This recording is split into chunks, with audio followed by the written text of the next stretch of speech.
And now, time to get in the huddle with your host, Charles Prodigy Richey, here on the Man of Steel podcast. Hey, you blink, I'll cut your eyelids off. Don't you blink. I got you. Let's go. You get where you feel like you can rush the quarterback. You understand? Yeah. Rush the quarterback. Bangs in for the touchdown, and there's the coup de grace. Do you have room in the trophy for another one there? You got 6 of them. Now you're the winningest franchise in NFL history. We'll make room.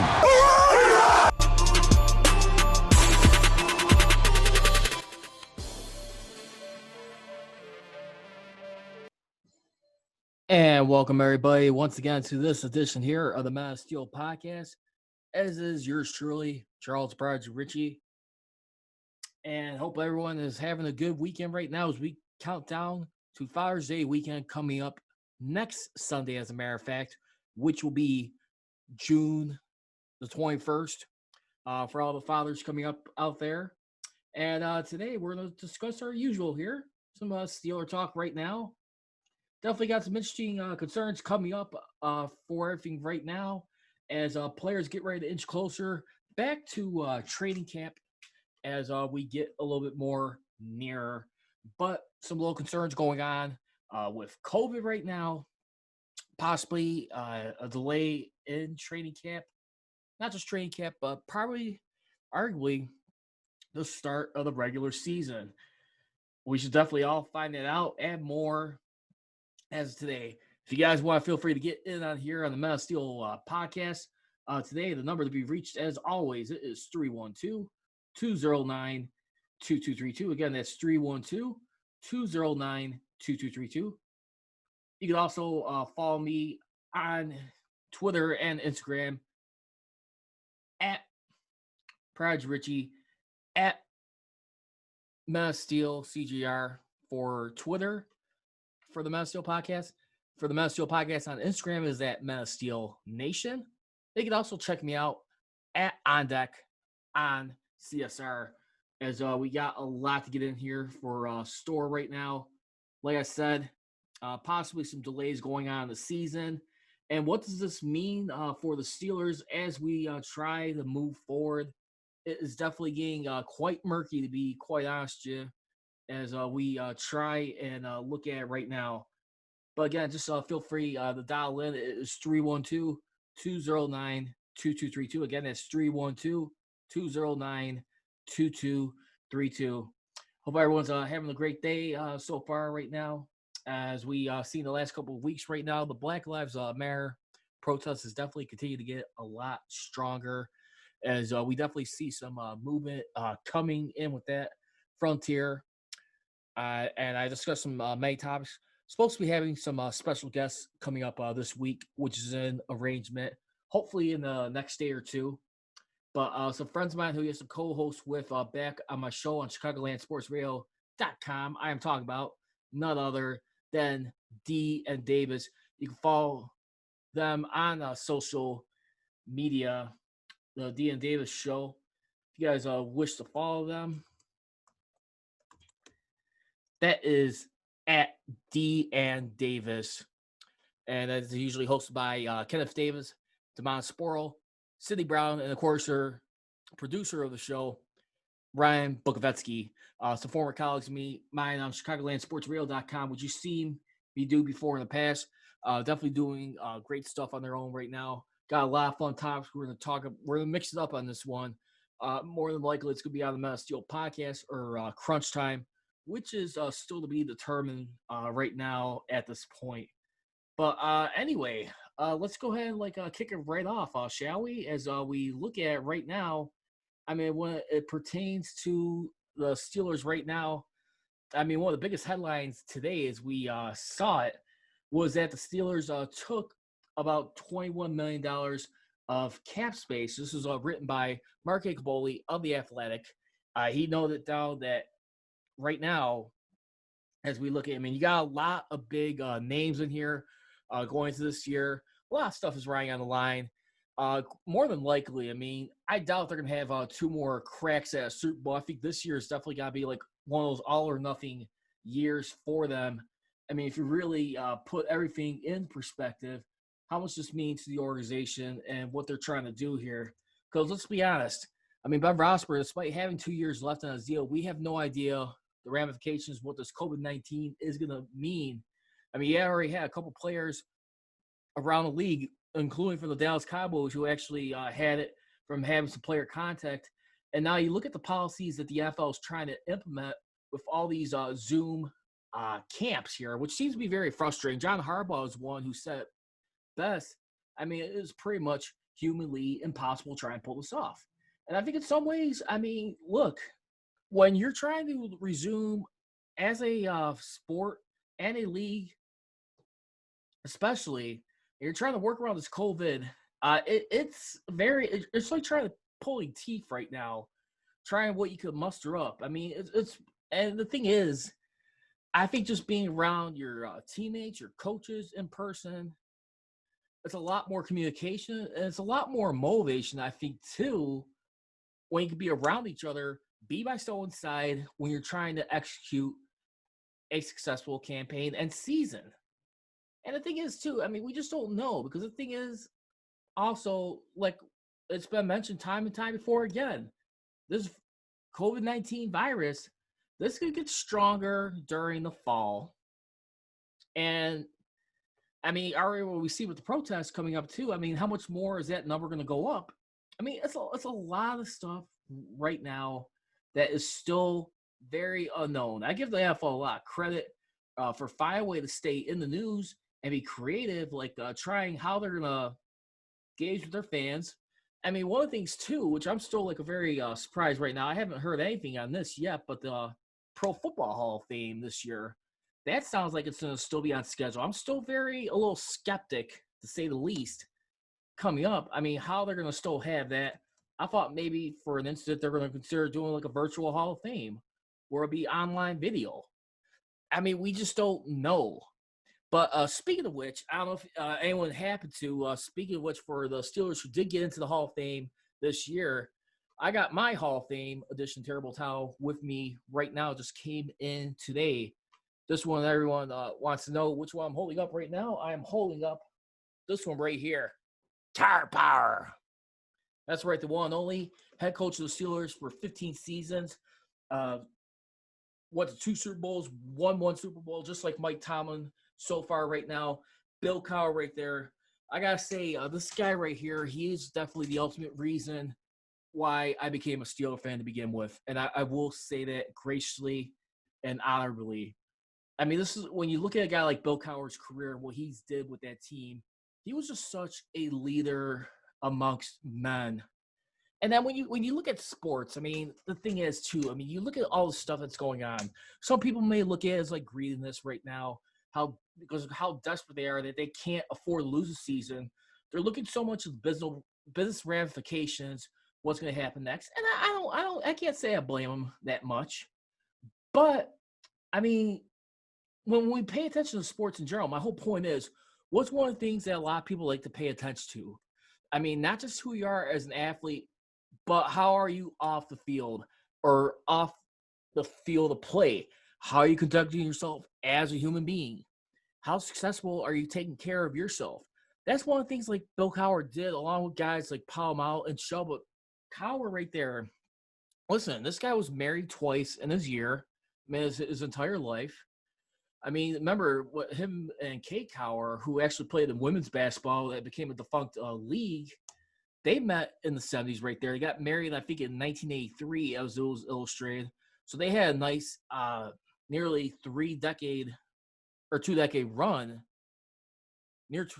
When you think about it, and he lost his wife to skin cancer towards the end of next July. So, yeah, I mean, you look at what he's did, raising his 3 girls right there. I mean, Megan, Lauren, and Lindsay Cowher, who actually went on to go play some successful sports in their schools right there. Pretty much growing up in Pittsburgh, Pennsylvania, then moving to Raleigh, Carolina, excuse me, after he stepped away from the game of football. I mean, Cowher right here at the end of the day, I mean, no matter what you say about the guy, he always made time for his family. Aside from coaching, he knew how to manage himself, and I think that's one of the true character instincts I like about the man. I mean, just the way he's the total package. I mean, on and off the field of sports. I mean, yeah, it took him a while to get into the Hall. I mean, a lot of people were even wondering, even when he retired.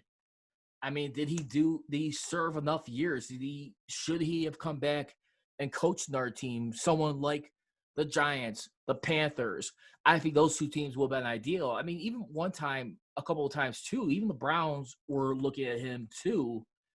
He never seemed to be interested in returning with them. But I mean, the funny thing is, I mean, he had both his football career and coaching career with the Browns. I mean, when you really look at things, he began his career as a player, I want to say, for the Browns, and then came to the Eagles. And then when he started his coaching career, started off with the Browns under Mari Schottenheimer right there. I mean, and you look at all the stuff that he learned right there. And I think another special story, too, I was rewatching it this past weekend on A Football Life. Just watch the replay. It's always a pleasure watching that. But I think one of the biggest things, too, I mean, look at this. I mean, him and Bill Belichick paired up together, too. And one of the things that they did, they took each other under each of their wing. They shared with each other. Bill Cowher showed Belichick how to coach secondary, like defensive backs and safeties, corners, defensive backs and safeties, while Bill Belichick would offer Bill Cowher how to coach linebackers. So they exchanged that. They definitely had a special relationship from there, too. I mean, you look at a guy like Bill Cowher more particularly, he had the fire in his eyes right there ever since from the get-go. A guy who was so motivated with so much energy right there. He didn't have the easiest task of following the footsteps of a Chuck Noll, who won 4 Super Bowls, team in the 70s Steel Curtain Dynasty right there. But, I mean, at the same time, too, when Chuck Noll was towards the end, I mean, he made the playoffs, I mean, in his last 12 years, 4 out of the last 12 seasons. So, I mean, he had he started off slow, but, I mean, he was slowly constructing a team. When you draft guys like Mean Joe Green, Terry Bradshaw, Mel Blount, Jack Ham, Jack Lambert, Donnie Shell, Lynn Swann, John Stallworth, Franco Harris, so on and so on. But, I mean, when they started to run its course, when their end came up, I mean, they struggled pretty bad, except for at least legitimately 3 straight seasons where they had another run. So, I mean, Chuck Noll was already pretty much frustrated right there. I mean, he pretty much did all he could. It was starting to take its toll on him. And I think the organization, the Steelers, were getting a little concerned with some of the losing seasons that he had. And I think there was a little bit of pressure building up on him just a bit. But, I mean, at the same time, I think his time has come. I mean, at that moment. I mean, this is a guy who coached for 23 seasons, did a lot. So for a guy like Bill Cowher try and follow up that success, what did he do? He was one of the rare coaches right there in NFL history, aside from Paul Brown, I believe it was, who was the head coach of the Bengals. When we look at it, Paul Brown, yeah, he was the head coach of the Browns and eventually the Bengals right there, who's made his the playoffs in their first 6 seasons. I mean, granted, along the way in those first 6 seasons, what happened? I mean, along the way, I mean, when you look at it right there, I mean, he was 1-2 in the AFC Championship games in that decade. I'm just talking about the AFC in the 90s, for example. So just stay with me. I know he lost quite a few AFC Championship games. He went to 2. I mean, he won 2 AFC Championship games back in 95 and 05 right there, led to the Super Bowl appearances. First one being against the Cowboys right there. I mean, which a lot of people would argue right there, if you did not have Neil O'Donnell handling the ball sloppily, they could have definitely upset the Cowboys and harnessed them down. That could be a big upset right there. Missed out, but still, I mean, you got to give the guy a ton of credit for how he was able to reshape things. And then, of course, I mean, you look at the other guys who were game changers in that franchise later on as we moved along.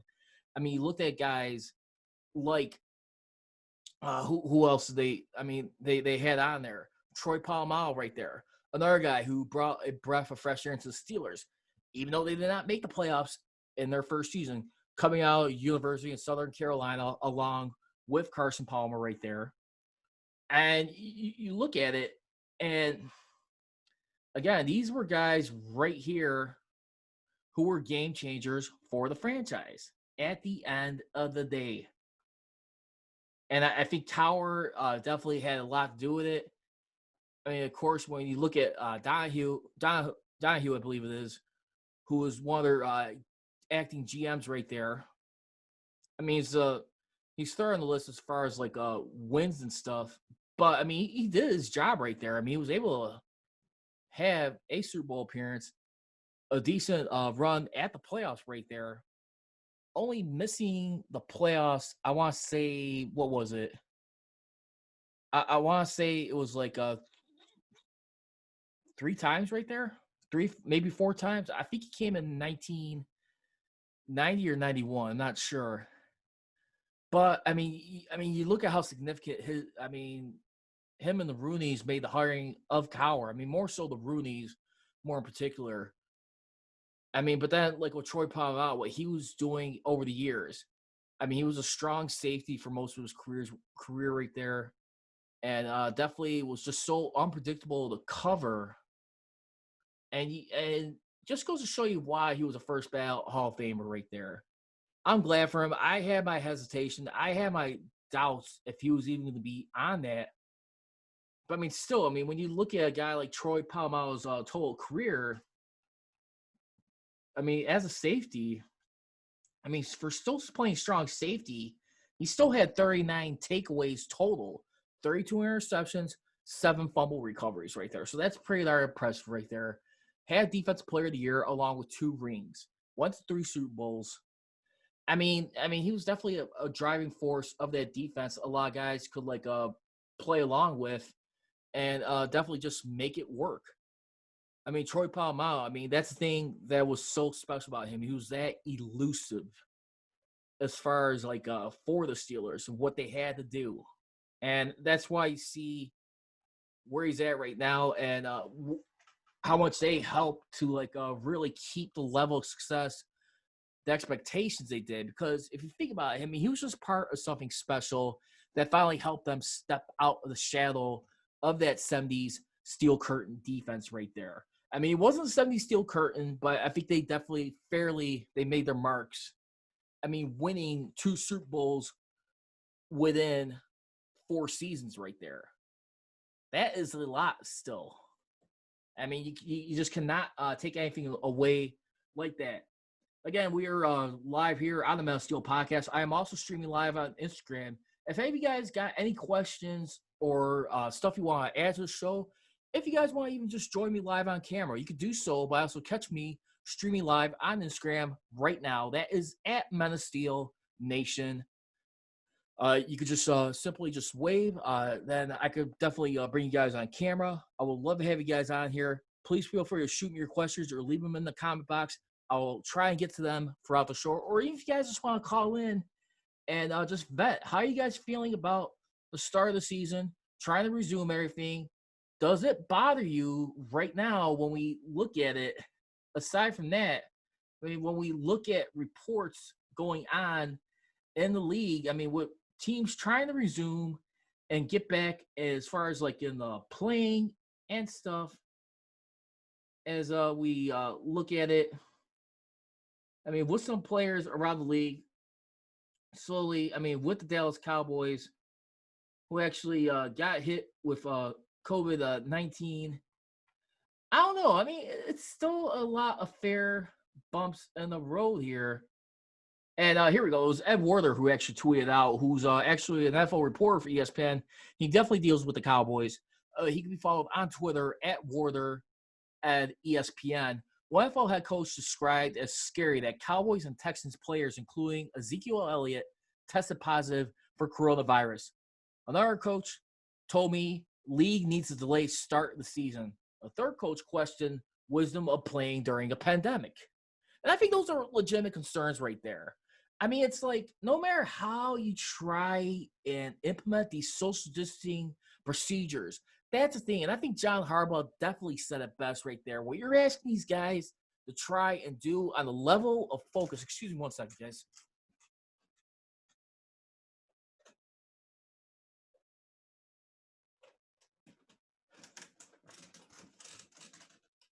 Just getting a little bit hot in here. Just got a little fan behind me here. So thank you very much. But how are you going to try and get the continuity built up? I mean, I got another friend of mine who I talk to from time to time. I'm not going to say his name. I don't want to put him on the spot, but he's even told me too, I'd be okay if there was no sports for this year, if it was continued back on next year and just go back to socialize. And to be honest with you, at this point, I would not mind that. I mean, I would not be too disappointed. I would not mind being where it was like around St. Patrick's Day, where we still had a chance to go out. But at the same time, I mean, health and safety is still first. And that's why I still get a little bit riddled. I mean, even like Brian DiArdo, who is an NFL writer for CBS, he interacts on Facebook Live every now and then, talking about the NFL and talking about the Steelers. Good job, by the way. One of my favorite guests, by the way. But, I mean, he even mentions, I mean, if the players are clear to play, there's no reason why they should be excused from going out there. I mean, thankfully, a lot of the stuff right here on it, I mean, it didn't seem to really last long, but, I mean, we'll see. I mean, and we'll continue to see how this continues to fold up, but, wow. I mean, it is really some scary times right now as we look at it. And looking at a little bit more further report, and with the COVID, Pro Football Talk, is even saying that the players in question aren't believed to have been in team facilities, but the only players who have been were those rehabbing from previous injuries with the training staff. So hopefully that's a good sign. But then again, what does that mean for a guy like Ben Roethlisberger, who's trying to come off of a throwing elbow injury? I think these are a lot of fair things we have to think about here. I mean, he definitely still reminded us how important he was to this team, especially when you go experience the backup quarterbacks of Mason Rudolph and Devlin Hodges right there. I mean, for a guy who definitely had a lot of controversy and falling out with some teammates over the years, with guys like Le'Veon Bell, Antonio Brown. I mean, don't forget, even when they were on his team, what did he say after that humiliating loss to the New England Patriots in the AFC Championship game? He said, I'm going to have to consider evaluating my health right here as far as, like, me playing football long-term. I mean, don't get me wrong. I mean, I'm not saying he ain't determined to win, but what's this any different right here? When you got a pandemic right here that could be potentially deadly here. And that's where I'm not sure where his mindset is at, unless he's just playing with a vendetta right now. And I mean, he's just trying to prove a point. I mean, we've seen that highlight and many times right there. Ben Roethlisberger is a guy who does not like to be caught lying on the ground and being taken lightly. That's what you got to remember about him. And at the end of the day, no matter what you say about this guy, he is a guy right here who still feels like he has something to prove. I mean, he could still go right off into the sunset, get his third Super Bowl ring. But I mean, at the same time, I mean, really, what's the cost of it for the future of this franchise? For a franchise, I mean, who's got a lot of stuff staring him in the face. I mean, look at their overall cap space right now for everybody. They are minus over $14.5 million over right now. I mean, as far as like the top 51, they're just barely over the cap. They barely got some breathing space right here.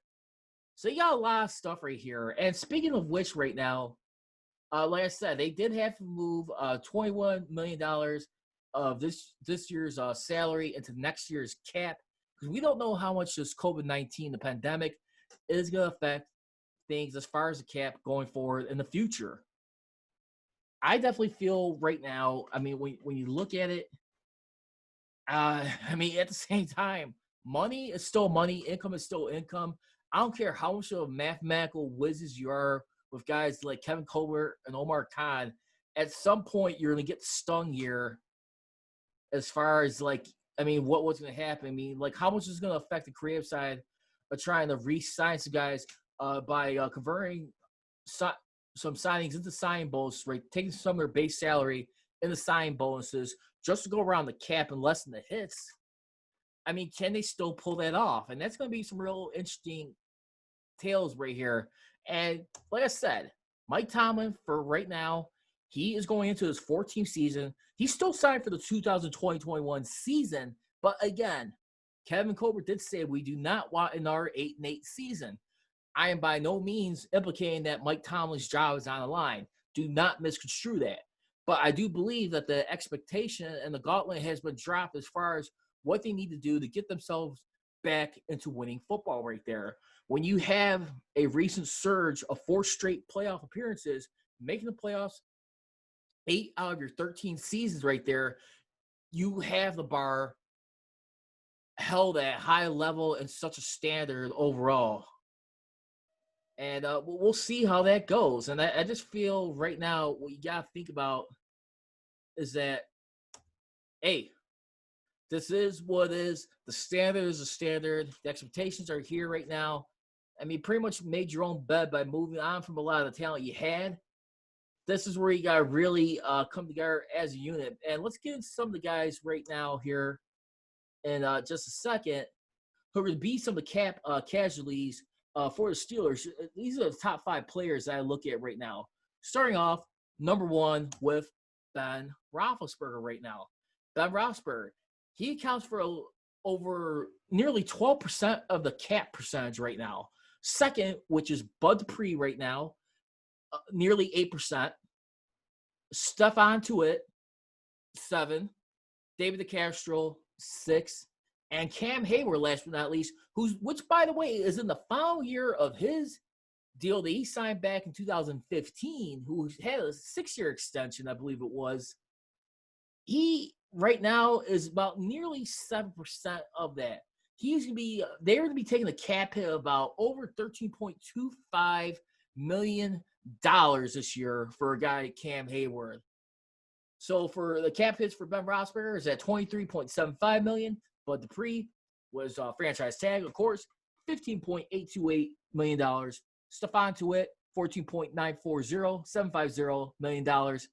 David DeCastro, $13.647 million. And Cam Hayward, $13.251250. Those are your biggest stuff right now that is staring them deadly in the face. But at the same time, those guys are impact players.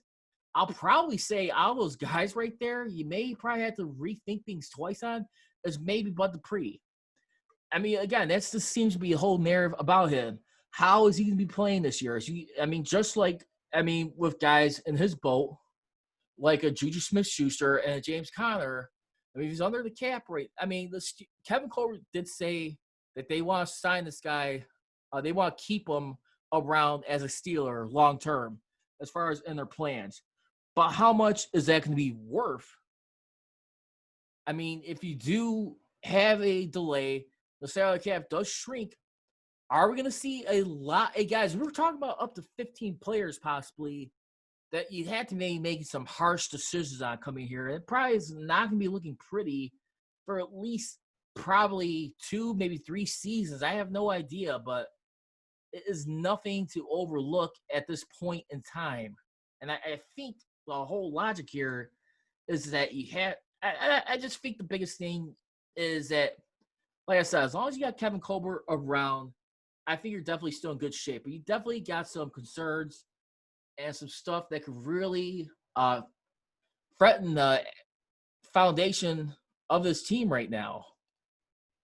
I mean, it just comes down to anything. I was just getting into an argument with my friend right now. I mean, like over like baseball, we're talking about like White Sox right now and like how they get like overlooked or not acknowledged by ESPN. And I just tend to feel like, a team like a White Sox in baseball, I mean, it's, they won the World Series first before the Cubs did. I mean, on our Chicago team. But the whole point is, I'm talking about is like as far as like relevance, as far as like consistent winning seasons. I mean, how much your fan base is loyal to you, and what you do in the marketing and media department of your organization that makes them attractive enough to stand out, to want to be acknowledged by networks who cover them, where it's like an ESPN, a Fox, or MLB Network in those cases. I mean, I think those are stuff you had to think about. It's just terms of relevance. I mean, no disrespect to other teams who won titles, like, say like a Marlins or an Angels, but again, they do not do enough to attract the eye of a sports fan in those leagues. I'm not saying they don't have sports fans in those fan bases, but they're not really doing enough to like really like gauge people as far when you study and observe how they run business and how they have their thought process and philosophies in place. So, I mean, those are the biggest things to consider right now. I mean, when you think about all that, how you want to do things here and how you want to just be able to, like, save face. And just the whole main purpose of this is just find a way to stay relevant and be consistent. I mean, I don't think the Steelers are going to go back to a time where they were in the 80s, but you never know. I mean, the point is they definitely made a good run. There is a lot riding on here. And I think that you just cannot tend to think that you're going to be having this for a long time. Your window is going to be for so much coming in here. Again, if you guys want to dial into the show or just wish to be on camera here on Instagram, I'm streaming live at MetaSteel Nation. And, of course, the phone number to be reached up for the show is 312-209-2232. Again, that's 312-209-2232. Now, let's get into other points right now, aside from this right now. So let's get another thing. Another thing that's really come up right now. Top free agents that the Steelers ever signed in the history of their franchise right now. And I was just looking at like a pretty decent article here. As far as like what you look at what they did and overall. And when we look at what they have been able to do, I mean, the history of their franchise that really made them stood out. Game-changing free agents. I mean, when you look at it, as far as like when we look at it,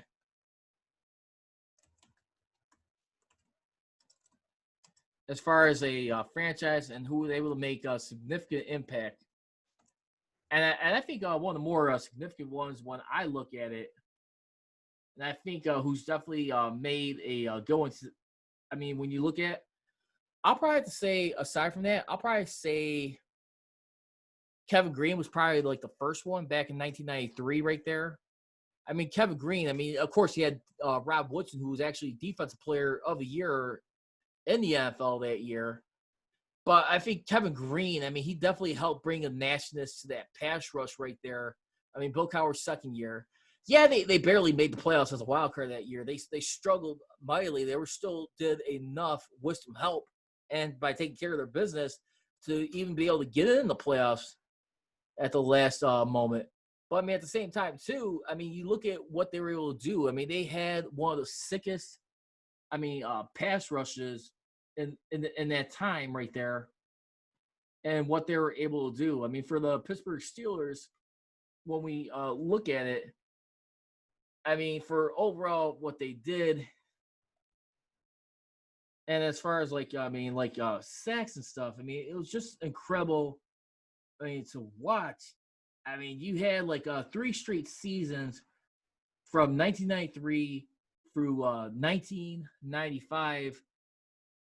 I mean, when you look at it, you had about 139 sacks in 3 years, coupled with a Super Bowl appearance right there. I mean, you talk about guys like Kevin Green, Greg Lloyd, Levon Kirkland right there. I mean, all those guys right there. And he still had pretty decent sixth secondary right there, along with guys like Woodson, Cardinal Lake, etc. And I think those guys right there, I mean, how much they were able to do. And don't forget that Super Bowl year, they did it without Rod Woodson, who injured his knee trying to tackle Barry Sanders. He's lost for the season in the first game of the year. And they're still able to maintain level of focus, do enough to not only still win their division, win a pair of playoff games, but get to the Super Bowl. I mean, Rod Woodson was able to be cleared to play in that game. He was good to go, but still. I mean, that is very impressive. I mean, what they did that year and how they were able to pull it off. I mean, just doing so much with less right there.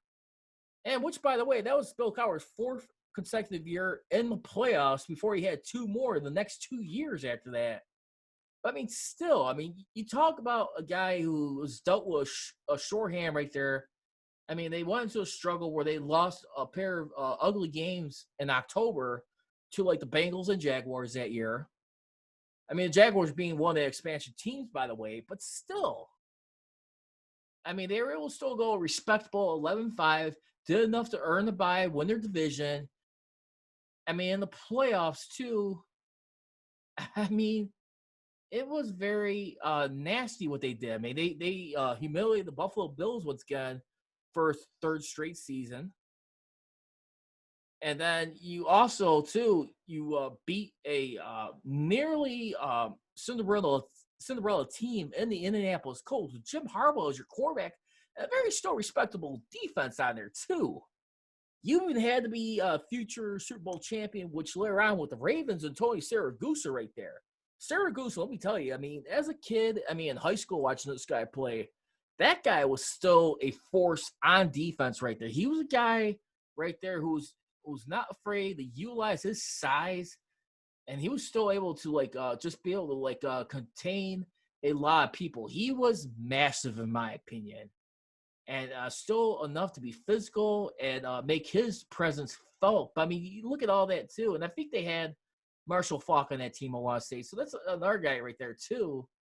But still, I mean, you look at how they just barely hung on to that game and nearly lost on a Hail Mary touchdown pass by Jim Harbaugh late in the game. And that is stuff of legends right there as you look at it and what they're able to do, I mean, for that time. I mean, yeah, they didn't win a Super Bowl, but then again, Bill Cowher right now, we'll see if Mike Tomlin will have a similar fate to Bill Cowher where it'll be 3 straight years in the playoffs. But the thing is, too, people need to remember, Bill Cowher, his timing was somewhat, decent. Yeah, they went 7-9, 6-10, and 9-7 those next 3 years. But still, I definitely feel like, Cowher right there, he was fortunate enough where he had a little bit more benefit of the doubt. He made the playoffs consistently starting off his career in Pittsburgh. I mean, that was pretty much the end of, most, whatever playmakers you had that was drafted from Chuck Noll. He was starting to reshape into his own team. It was recycling right there. And when you saw it, when they finally did get back in track, back in 2001, which, by the way, was the debut of their new football stadium, Heinz Field, you saw what they were able to pull off right there, and the young defensive pieces that he put in there, and what he was able to implement. And then finally, you got yourself a quarterback towards the end of your run in Ben Roethlisberger.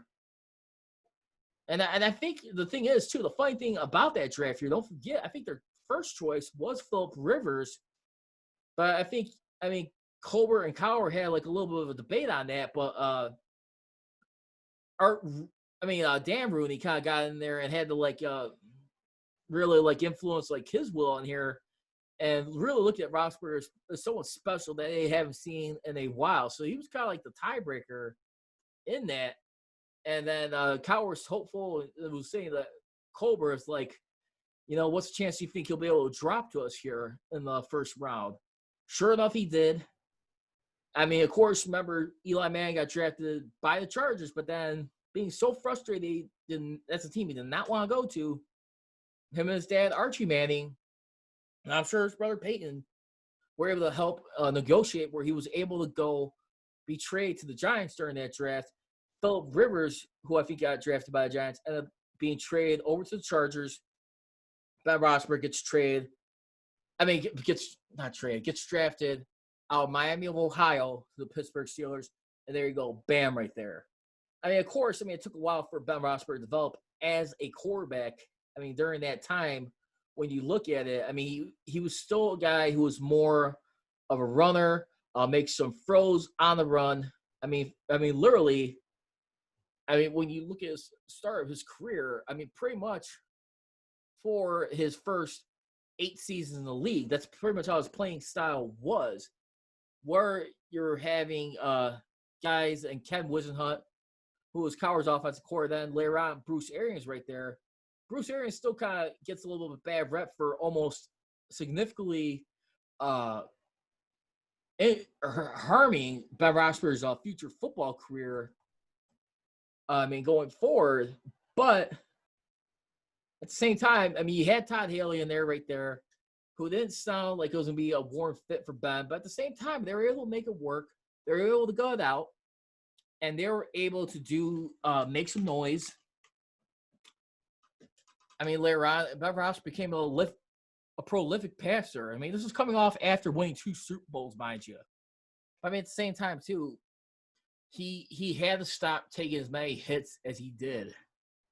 Right now, he's on pace to be like one of the most sacked quarterbacks in the history of this league if he is not careful. I just think those are the things you have to highly keep in mind right now, especially more so right now. When you got a guy like Ramon Foster who's retired, you're really be interested to see who really steps up on him. But I'm definitely going to be looking at the attitude of this offensive line once again in year number 2. And Sean Surratt, he's going to look to try and do some things. But then again, the quarterback coach with Matt Canada right here, how's he going to do, more particularly with guys like Mason Rudolph and maybe not so much Devin Hodges. I won't be surprised they move on from him after this season, or maybe should they try and trade someone? That's another thing. I think it's getting lost right here. The Steelers really strike out big by not signing a guy like a Jameis Winston right there, who they could try to talk into and sell on the model, take a chance, try and learn from a year. And if something goes wrong with Ben Roethlisberger, you have an opportunity to step in here, make a run like that. Knowing what happened with Teddy Bridgewater and the Saints when Drew Brees rarely gets hurt. Guess what? He got hurt last year. What happened? They had a beautiful plan B right there and a game plan to work with Teddy Bridgewater and that Saints offense. Look at what happened. They were able to take off. They were able to do some things, that were really just unheard of. I think they went unbeaten under Teddy Bridgewater. So let's get back here to free agent signings right now. So, again, I'm going to say my number one. I want to hear what's your top 3 free agent signings. Feel free to leave a comment on the Facebook page, Men of Steel Podcast, or even on my Instagram stream. I'm streaming off live off right now at Men of Steel Nation. I'm going to say Kevin Green, of course, James Ferrier, and then last but not least, when you look at, as far as, overall, free agent signings who really did much – for this franchise, I will probably have to say, when I look at it, aside from here, I'll probably say Ryan Clark.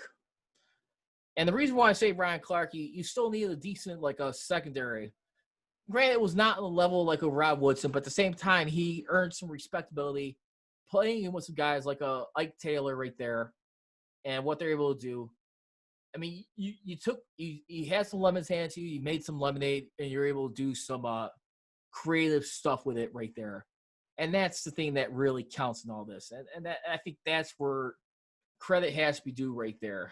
At that point, this is a guy right here who really, he gets burned a lot for missing that coverage against Tim Tebow and the Broncos in that playoff loss. But at the same time, guy like Ryan Clark is a very respectable defensive player for that team. I don't care what anyone says. That guy was still something right there. He still made a nice contribution in my eyes right there.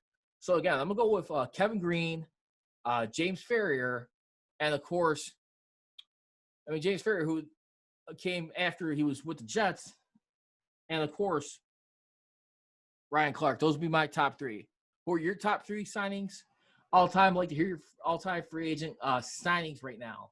Let's get ready to get some fair or foul right now. Fair or foul topic number one. I said at the beginning of the show, delay of the start of the regular season. I will say fair for right now because it is still unknown. I don't care how much these guys practice. We just do not have any freaking clue with this virus. It's still, even just doing these video meetings or these virtual practices, it has to be a quite different feel versus not being there in person. I don't care what anyone says. And the thing is, too, I think when you're around there, I think you still want that physical presence of energy right there to pick people up. So we'll see. Fair or foul topic number two of fair or foul. Steelers will be hurt in the long run as far as cap ramifications, especially with COVID-19. I would say foul. And I know what I said earlier, but I still give a little bit of faith when you have Omar Khan working with Cobra right there, who's been a cap master for that team for such a long time. When you got a good system in place right there, who finds a way to get a lot of these creative deals right there, saving the Steelers some money in the cap right there, and just give them some breathing room as long as they did, and make do with all they had. He is so invaluable in a lot of ways. It is not even funny what he provides to that team. So that's where I'm going to leave it at with today's show. I just want to say thank you for those of you who took the time to tune in to the Metal Steel podcast. I started a little bit late tonight, but again, we'll definitely correct that. Again, it is Mondays and Wednesdays, typically here at 6:30 p.m. Central Standard Time. And get ready, we're going to be looking forward to having some guests come on here. Dean Davis, more in particular, Kenneth Davis, Demond Squirrel. Hopefully, Sydney Brown will be on here as well. And their executive producer of the Dean Davis Show, Brian Bukovitsky. You can follow them at Dean Davis on Twitter and Instagram right there. Truly knocked my socks off, and a lot of people right there built their own media brand for a lot of years right there. Known these guys for almost 5 years this December right there. These guys right here, when it comes to sports, entertainment, and news topics right here, trust me, you do not want to miss this coming up this week. And again, if you guys want to follow me on social media, you can definitely follow me on Twitter and Instagram at Prodigy Richey at OnDeckCSR. For the Metal Steel Podcast on Twitter, it is at Metal Steel CGR. And on Instagram at Metal Steel Nation. As always, leave it. Don't be trolling, be rolling. Here we go, Steelers. Here we go. I gone.